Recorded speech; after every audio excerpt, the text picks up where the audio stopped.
last team we're going to talk about, not as exciting, not in the slightest. Bringing the mood way down now. It's the New England Patriots. Yeah! Woo! A reunion with Josh McDaniels and Jacoby Myers. And Jimmy Garoppolo. And Jimmy G.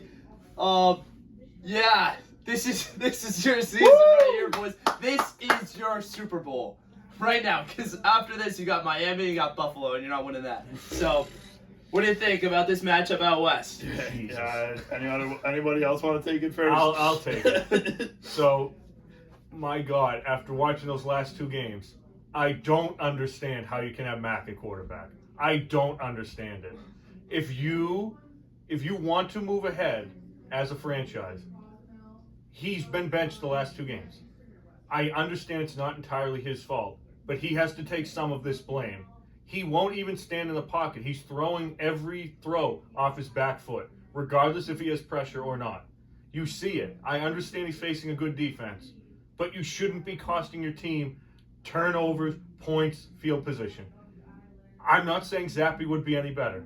I'm not saying Will Grier would be any better, or Malik Cunningham, or anybody that you stick in there. I just think Mac needs to be sat down for 1 week. You need to see what else you have, because if you lose this game, you're going to be 1-7 going into the trade deadline. So good luck. Good luck having fans come to your games being 1-7.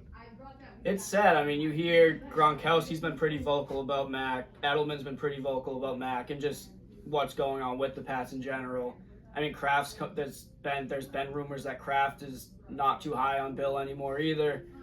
There's a lot coming out about the Pats just not being as good as we thought. I mean, it's clear that Brady was kind of the driver in the last 20 years.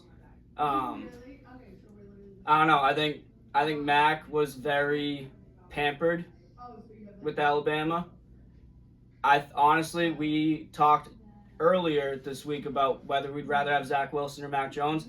I think at this point, I'd rather have Zach Wilson. I think he's more talented. He's just had his confidence beaten down by Jets fans. I think he's someone that could maybe. I just think he's better than Mac. I think Mac doesn't have the talent. I think he was pampered, and it's starting to show. He doesn't show any like care in the world. He was benched in the second half of the game last week, and he was shown on the sideline smiling, laughing.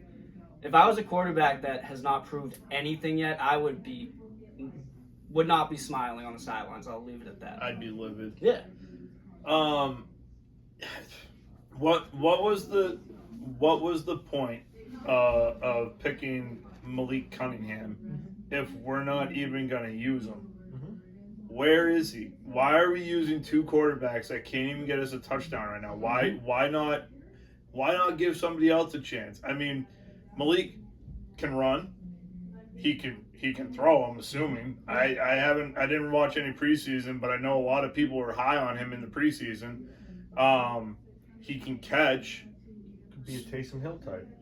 It's baffling to me that we haven't even seen him out on the field yet this year. I don't know what Bill's thinking, if he feels that Malik isn't ready. Again, a lot of people were high on him during the preseason, so why aren't we seeing him? And like Al said, Kraft there's been rumors that Kraft isn't very high on Bill right now. There's rumors that Bill's going to lose his GM duties this upcoming draft. There's rumors that Bill could even get the axe at the end of the season. Yep. It's just, I thought this season was going to be a lot different with Bill O'Brien coming in at offensive coordinator. He already knows the system. He's worked with Mac at Alabama, so I was hoping that there would be a little more excitement and some more plays. And Belichick just isn't saying anything to O'Brien, or I don't know what's going on, but there's plays that he's drawing up that obviously aren't working. The defense has been looking very flimsy compared to last year, and I know we've lost two of our top guys now, but still, the first two games of the season before they got hurt, it was just lackadaisical defense. Last year, we were one of the top defenses in the year. That is what kept us in the talks of playoffs. And now this year, we're possibly going to be 1-4 4, 1-5, 1-4. We'll be 1-5 if we lose. And then you got two Only tough weeks this after week. that. Only record worse would be the Carolina Panthers. So Yeah. just keep. I'd that. much rather be a Carolina fan at this point. It's sad going from growing up, like, I would never stay up for the games. I'd wake up for school the next day, waking up on a Monday or whatever if they played on Thursday. And I would know that they won. I'd walk downstairs and be like, did the Pats win? It would always be a yes. That's not the case anymore. And it's sad being a part of a losing organization. They're not enjoyable to watch, and they haven't been enjoyable to watch since that atrocious. Honestly, they weren't terrible to watch, and I missed a lot of games the past few years anyway.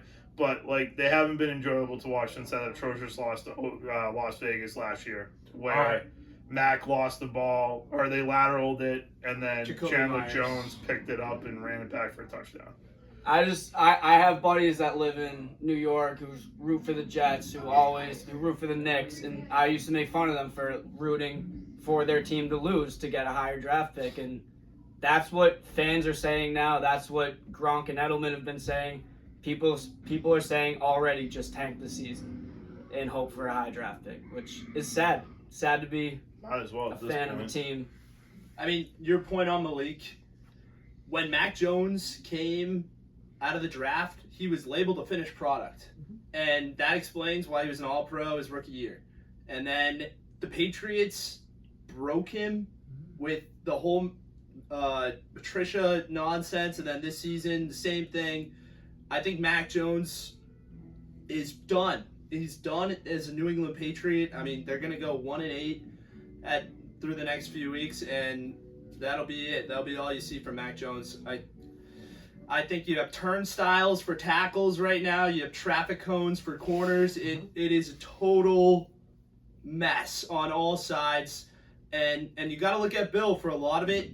The one saving grace, he drafted the best player in the draft last season. I mean, this draft. He drafted Gonzalez at 17, who is locked down. Smith, Waddle, Hill, and Brown. The kid, he had his next test, which would have been Devontae Adams. I would have been comfortable in that matchup. I think, I don't know if he's going to lose all the power. I don't know if he's going to get axed or what, but you got to look at that pick and where he got him, and maybe just fell to him. But he definitely can't draft offensive players. I just think there has to be one question asked. Do you think you're going to be competitive, or are you going to go to the bottom? Because you should not be in the middle. No. At the trade, you have to evaluate yourself before the trade deadline. Yeah. And if you do not think that you're going to be competitive, even in years beyond this, you have to get rid of guys and start building up assets. Because you cannot be in the middle. You need a high draft pick because you're going to have to get a quarterback. All I gotta say though, I mean, the quarterback class isn't looking that great this upcoming draft, but Marvin Harrison Jr. is in that draft class, and if we can, trade for like a Kirk Cousins or something, draft Marvin Harrison Jr. or have an opportunity to, I think that makes it looking a little more up. Pray for May. Maybe draft a late quarterback in this year's draft that maybe looks pretty good. Like I said, trade for Kirk Cousins. Have some vet. I know Kirk Cousins isn't like a great quarterback. No one sees him as a great quarterback, or I shouldn't say no one, but some people don't see him as a great quarterback. But at least he's a veteran. He knows how to play the game. That's what Mac's really missing this year. Is there's no Brian Hoyer.